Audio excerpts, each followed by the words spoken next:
છેલ્લી સલામ. લેખક ગુણવંતરાય આચાર્ય. પ્રકરણ 5. ગરબડે કરી ગરબડ. કાયદાશાસ્ત્રીઓ, વકીલો, છાપાવાળાઓ, જાહેર પંચાયતિયાઓ, પોલીસ અમલદારો તમામ વારંવાર એક વાત કહે છે કે તમે કોઈ પણ ગુનો કરો તો તે પકડાયા વગર રહેતો જ નથી. તમે ખૂન કરો તો પકડાયા વગર રહો જ નહીં. પાપ છાપરે ચડીને બોલવાનું ને બોલવાનું જ. અને હું એક એવો ગુનો કરવાનો હતો કે જેમાં કોઈ તાગ કે પુરાવો મળે જ નહીં. એ અપરાધની સાથે કોઈ કરતાં કોઈ માણસ મારું નામ સાંકળે નહીં. અપરાધની યોજના કરનાર હું, પણ ક્યાંયથી મારો કોઈ સગડ નીકળે જ નહીં. ડિટેક્ટિવ વાર્તાકારો જેને સંપૂર્ણ સફળ ગુનો કહે છે એવો. હકીકતમાં તો જાણે ગુનો પકડાવો જ જોઈએ.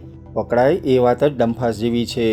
હું કેટલા એવા માણસોને જાણું છું કે જો સાચી વાત પ્રકાશમાં આવે તો તેઓ જેલની લાંબી સજાઓ કાપતા હોય. હવે જો ચોરી, છેતરપિંડી, દગો અને એવા ગુનાઓ સેંકડોને હિસાબે પકડાયા વગર રહેતા હોય તો પછી ખૂન ઉપર શું ભૂંગળું ભાંગ્યું છે?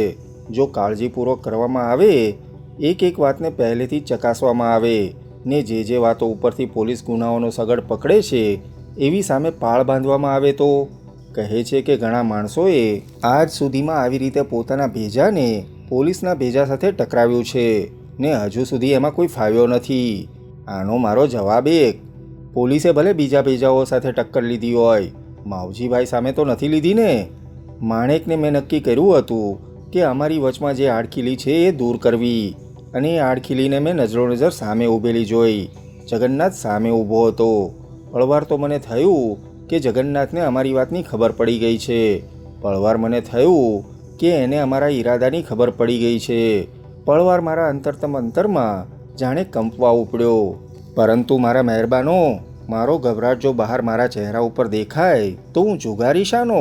તમે મને ક્યારેય 3 પત્તાની કે 5 પત્તાની રમત રમતા જોયો છે? નથી જોયો ને? ત્યારે બસ તમે હજી માવજીને પૂરો ઓળખતા જ નથી ને. આવો આવો, આજ તો કંઈ આ તરફ.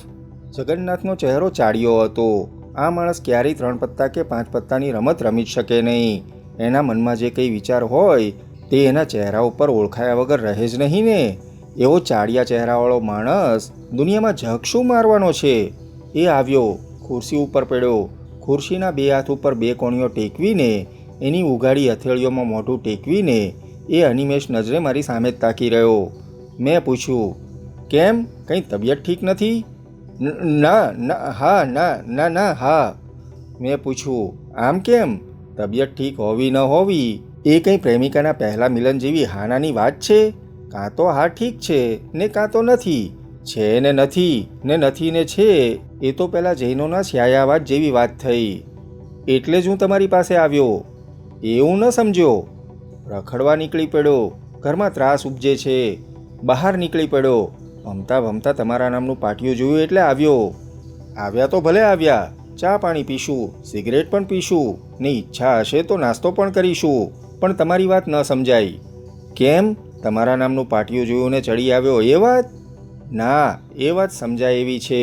જૂની ઓળખાણ તાજી થાય છે, પણ ઘરમાં ત્રાસ છૂટવાની વાત ન સમજાય. હજી ભાઈ, તમને આવ્યાને માંડ 2 દિવસ થયા, ત્યાં જ જો ત્રાસ ઉપજવા માંડે એવી વાત કરો, એ તમારા પત્નીને માટે અભિનંદનીય તો નથી જ ને. હું એ જ વાત કરવા આવ્યો છું, મારી પત્નીની. તમારા પત્નીની વાત મને કહેવા આવ્યો છો? ભલા માણસ, તમારા પત્નીને હું ઓળખતો પણ નથી. મને તો ઓળખો છો ને. તમને ઓળખું છું ખરો, પણ બહુ નહીં. પણ તમે એમ માનો છો કે હું ખરાબ માણસ છું? ના. અથવા તો અવ્યવહારિક છું? ના. અથવા હું બુદ્ધુ છું? ના. અથવા સુલેસમથી રહી ન શકું એવો છું? મને નથી લાગતું કે તમે આવા હો. તો બસ પછી માણેક આમ કેમ કહે છે? માણેક? કોણ માણેક? મારી પત્ની. ઓહ, માણેકબેન. ભાઈ, હું માણેકબેનને ઓળખતો નથી, એમના પરિચયમાં નથી. એટલે શું, શા માટે કહે છે એ તમને કેમ કરી કહી શકું? તો સાંભળો, પછી મને કહો કે તમને શું લાગે છે. કહો, પણ તમને એમ નથી લાગતું કે તમારા પતિ પત્નીની વાત તમારે અંદરો અંદર પતાવી લેવી ઘટે? એ મેં કોશિશ કરી જોઈ, પણ એમાં ફાવ્યો નહીં.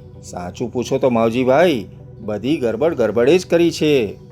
તમારે તમારી વાત મને કહેવી જ હોય તો આમ નહીં, માંડીને વાત કહો. જો કે સાંભળ્યા પછી હું શું કરી શકીશ એવું નથી જાણતો, સાંભળો તો ખરા, મારી વાત મારે કોઈકને પણ કહેવી જ જોઈએ, નહીતર કાં તો હું ખૂન કરી બેસીશ ને કાં તો ગાંડો થઈ જઈશ. ખૂન કોનું કરવાની વાત હશે? માણેકનું? આ ઉલ્લુની વાત સાંભળવી જ પડશે ને કોઈક પણ રીતે અમે ઘા કરીએ એ પહેલાં એ માણેક ઉપર ઘા ન કરી બેસે એમ મારે એને સમજાવવો જોઈએ. મેં કહ્યું, કહો, મનમાં ને મનમાં જ ધૂંધવાઈ રહેવા કરતાં કોઈને પણ વાત કરી સારી, કહો. જગન્નાથે કહ્યું, માવજીભાઈ, મને આવ્યા આફ્રિકાથી આજ 4 દિવસ થયા. એ 4 દિવસમાં મેં જોયું કે મારી માણેક હવે પહેલાં જેવી ભોળી ને મમતાળું નથી રહી, સાવે સાવ બદલાઈ ગઈ છે. એમ કે? હા, 3 વર્ષ પહેલાં હું જ્યારે આફ્રિકા જવા નીકળ્યો ત્યારે મારી માણેક ભોળી, સ્નેહાળ ને મારાથી એક પળ પણ વેગળી થવાને નારાજ એવી હતી. મીઠું મીઠું બોલતી, આખો દિવસ બોલતી. તમે એની આંખ, એનો ચહેરો, એનો હાવભાવ, એની હિલચાલ જોઈને કહી શકો કે એના અંતરમાં મારે માટે પ્રેમનો દીપક જલે છે. અંધકારમાં જરા દૂરથી કોઈ સુંદર મકાનમાં દીપ જલતા હોય ને એના બારી બારણા ઉગાડા હોય ને દૂરથી એ મકાન જેવું દેખાય એવી એ દેખાતી. તાજું પરણેતર હતું ને? હા, અમે ખાદી ભંડારમાં સાથે મળ્યા. એ પણ નોકરી કરતી, હું પણ નોકરી કરતો. અમારો પહેલો મેળાપ ત્યાં જ થયો હતો ને અમે ખાદી લગ્ન કર્યું. ખાદી લગ્ન?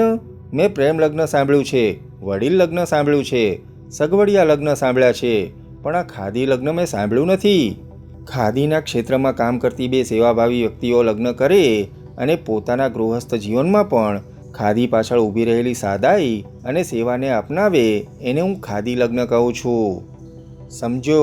મેં કહ્યું, આને જો ખાદી લગ્ન કહેવાતા હોય તો માણેકનો ને મારો સંબંધ ઘોડદોડિયા કહેવાય કે નહીં? આવું અમારું લગ્ન, અંદર એકબીજા પ્રત્યે પ્રેમ અને અનુરાગ ને જનતા જનાર્દનની સેવા. મેં કહ્યું, આ જનતા જનાર્દનની સેવાની વાત પડતી મૂકો ને. આજકાલ એવી સેવાની વાત બહુ વધી ગઈ છે ને એવી વાત કરનારા ખરેખર શું કહેવા માગે છે એ તો પોતે જ સમજતા નથી તો બીજાઓ તો ક્યાંથી સમજે? ખાદીને, સેવાને, જનતાને, જનાર્દન બહુ સારા શબ્દો છે. સારા માણસો એ શબ્દો વાપરે છે ને એ શબ્દ વાપરનારાઓ સારા માણસો કહેવાય છે. પણ મારા ભાઈ, લગ્ન, એમાંય પ્રેમ લગ્ન, એમાં તો ઊતો ને ઊતી સિવાય ત્રીજું કોઈ પોસાય જ નહીં. તો વળી જનતાને જનાર્દન ક્યાંથી આવ્યા? માવજીભાઈ, એક રીતે તમારી વાત સાચી છે. બીજી રીતે હું ખાદી લગ્ન કે સેવા કે જનતા કે જનાર્દનની વાત નથી કરતો. મને એ સમયે મારા લગ્ન કેવા લાગ્યા હતા એની વાત કરું છું. તે વખતે મારે અને સ્વર્ગને કેવળ 4 આંગળ જ છેટું હતું. હું પરણ્યો નથી પણ જાનમાં તો ગયો છું. તાજા પરણેતરમાં બધાને એમ જ થાય છે. હવે આ વખતે મારો મત ન સાંભળ્યો હોય એમ ચલાવ્યું. હવે આ વખતે જાણીએ માણેક જ નહીં ને. હું ચૂપ રહ્યો. હું પણ જાણતો હતો કે હવે એ માણેક રહી ન હતી. આ વખતે તો અતડી, વ્યગ્ર, છણકતી, દૂર ભાગતી. પહેલાં તો મને એમ કે કંઈક માંદી હશે, પણ હવે મને લાગે છે કે એનું દિલ મારામાં નથી. ચોખો ચાપવામાં કંઈ જાય, માલિકને કરવું હોય તો કદાચ અમારી તમામ ચિંતા સાવ સહેલાઈથી જ પતી જાય તો. મેં કહ્યું, તો ભાઈ, નવે નાકે નવી દિવાળી કરો ને. આજકાલ આઝાદ ભારતમાં છૂટાછેડા ક્યાં નથી થતા. એ એને રસ્તે, તમે તમારે રસ્તે. તમે માણેકને ઓળખતા નથી. એ બાપડી ગભરું છે, સંસારી પ્રપંચથી અજાણ છે. હું છૂટાછેડા આપું તો પછી એની હાલત શી? એ ખત્તા ખાય તો. પણ તમે છૂટાછેડા આપો પછી તમારે એની ફિકર શી? તમે મને પણ ઓળખતા નથી. ના, ખાસ તો નહીં. તો બસ, મને ઓળખતા હોત તો આવી વાત મારી પાસે તમે ન કરત. એક સ્ત્રીનો મેં હાથ ઝાલ્યો ને એના જીવન અને એના ભાવિની તમામ જવાબદારી મેં અગ્નિશાખે લીધી હોય પછી એ જવાબદારીમાંથી હું છટકવા માગું તો એમાં મારી માણસાઈ શી? પતિ તરીકેનો મારો ધર્મ બજાવ્યો કેમ કહેવાય? એવી રીતે માણેકને હું છૂટાછેડા આપું તો મારી 7 પેઢી મને નાલાયક, કપાતર, નપુંસક અને નમાલા તરીકે ફિટકાર આપે.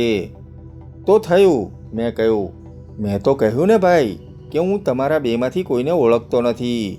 એટલે કે આમ ઓળખું છું તમને, પણ તમારા સ્વભાવોની અથડામણ ક્યાં કેમ થાય છે એટલા નજીકથી નથી ઓળખતો. ને બાકી તો પરણ્યો નથી. આપણે અત્યાર સુધી કામ પડ્યું છે એ નોકરો સાથે. રસોઈયા, ધોબી, નોકર સાથે. પીર પણ જુદો, ભીસ્તી પણ જુદો, બબરચી પણ જુદો ને ખેર પણ જુદો. ચારેયના સરવાળારૂપ પરણેતરનો તો મહાવરો નથી. અરે રે માવજીભાઈ, પત્ની સંબંધે તમારા આવા હલકા ખ્યાલો છે? પત્ની એટલે તો હૃદયની દેવી, પ્રાણેશ્વરી, કર્તવ્ય અને કર્મણ્યની અધિષ્ઠાત્રી, કપડામાં જેમ ખાદી, એનો ઉપયોગ પણ થાય ને એની પૂજા પણ થાય, એમ જ સ્ત્રીઓમાં પત્ની. ઠીક ભાઈ, એમ રાખો. તમારું લગ્ન છે ને તમારી પત્ની છે? ના, એમ નહીં. તમારું અપમાન કરવાનો મારો કોઈ ઈરાદો નથી. મારે શું કરવું? હું તો વેપારી માણસ ભાઈ, ખોટનો વેપાર ઘડીભર ન કરું, પેઢી જ બંધ કરું હું તો. આ ખાલી વ્યવહારની વાત નથી. મેં કહ્યું તેમ ધર્મનો, માનવ ધર્મનો, ગૃહસ્થના ધર્મનો પ્રશ્ન છે. ધર્મને ખાતર શહાદતનો પ્રશ્ન છે. મારે દીકરે પણ જોડાના ડંખ ઉપર હાથ મૂક્યો ખરો. કેવી જગ્યાએ ખરો હાથ મૂક્યો હતો એ તો આ બાપડો આ ભાવમાં જાણવાનો ન હતો. બાકી ખરેખર એ શહીદ જ થવાનો. તો થવા દો. માત્ર એ શહીદની પાછળ હું શહીદ ન થાવ એ જ મારે જોવાનું રહ્યું. હવે તો થોડી વાર એ ચૂપ રહ્યો.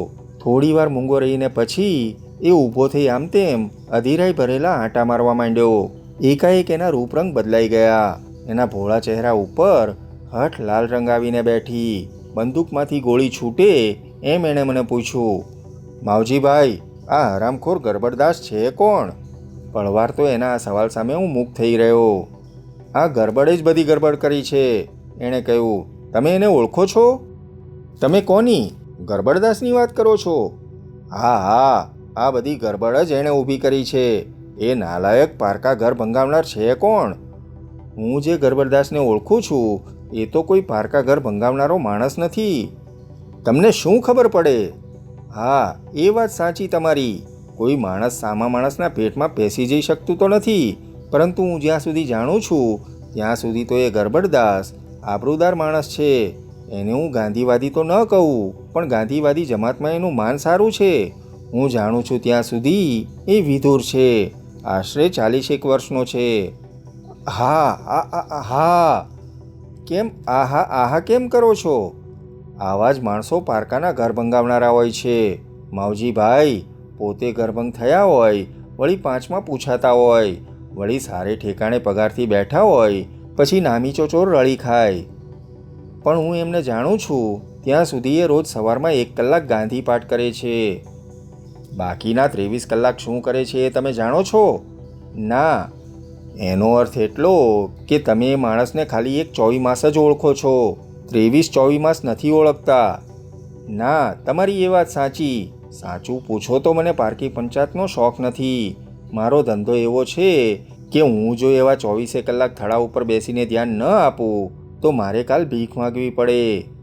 અરે ભાઈ, આ દુનિયામાં જેને રોજ 8-10-12 કલાક કેવળ કમાવાના ને ભૂખને ભીખ વચ્ચેની અથડામણમાં ગાળવા પડે છે એની તો વાત જ ન કરવી.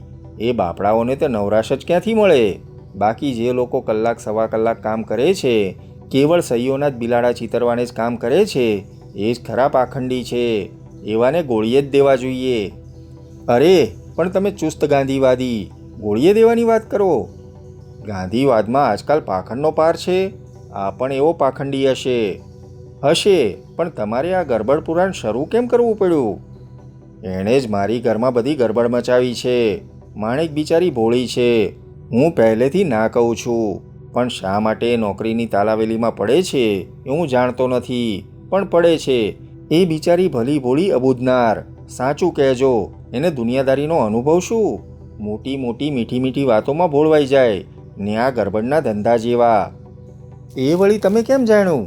કંઈ જાસૂસી બાસૂસી કરી છે કે એની માથે? એમાં જાસૂસી રાખવા જેવું છે જ શું? એ બધા હોય જ એવા. તમને શું અનુભવ? હું જાણું ને. એમ રાખો, પણ હવે આ પારાયણનું છે શું? આટલું. તમે ગરબડદાસના મિત્ર છો? મિત્ર તો જાણે હું કોઈનો નથી. જુગારી માણસ હું તો. એ વળી કોઈનો મિત્ર હોઈ શકે કે? મિત્ર મારફત તમે એમ કહેવા માગતા હો કે ગરબડદાસ એની ખાનગી વાતો મને કહે છે ને એના ખાનગી કામકાજમાં મારી સલાહ લે છે, તો એ તમારો ભ્રમ છે. બાકી હું એને ઓળખું છું. ઓળખો તો છો ને? હાસ તો. એમના કહેવાથી તો હું તમને લેવાને ડોક ઉપર આવ્યો હતો ને હજી તમે ન સમજ્યા? ના. અરે ભલા માણસ, એ તમને શા માટે ડોક ઉપર આવવાનું કહે છે એ તમે ન સમજ્યા? હજી એ ના. માણેકને ખાતર. માણેક કોણ? તમે શું આટલા વિસરતા? માણેક મારી પત્ની. એને ને ગરબડ વચ્ચે ગરબડ છે. માણેકે એને કહ્યું હશે ને એણે તમને કહ્યું હશે. કહ્યું. સાવ એકને એક બે જેવી વાત છે. મેં દાઢી ઉપર હાથ પસવાર્યો. આ બબૂચક જાણતો નહોતો કે એનો એક એક શબ્દ મારા પેટમાં ટાઢક રેડતો હતો. મારે જોઈતું હતું એમ જ એનું અનોખું મન દોડતું હતું ને તે મારા એક પણ પ્રયાસ વગર. ભાઈ મારા પરણીને પ્રભુતામાં પગલાં માંડવાની વાત હશે શાસ્ત્રમાં. શાસ્ત્ર બાસ્ત્ર આપણે કંઈ વાંચ્યા નથી એટલે કોઈ કહે કે આ વાત શાસ્ત્રમાં છે તો હુંય કહું કે ભાઈ છે. હોય કે ન હોય એમાં મારા કેટલા ટકા? એટલે એમ કે પરણવું એટલે પ્રભુતામાં પગલાં માંડવા. મારો તો અનુભવ છે કે પરણ્યા બહારના સંબંધીઓ ઉપર પણ કોઈક ભગવાન જરૂર દેખરેખ રાખે છે ખરો. નહીંતર જે વાત જગન્નાથને ગળે ઉતારવામાં મને પોતાને સાતપાત થવી જોઈએ એ વાત જગન્નાથ મારે ગળે ઉતારવાની આટલી મહેનત કરે ખરો?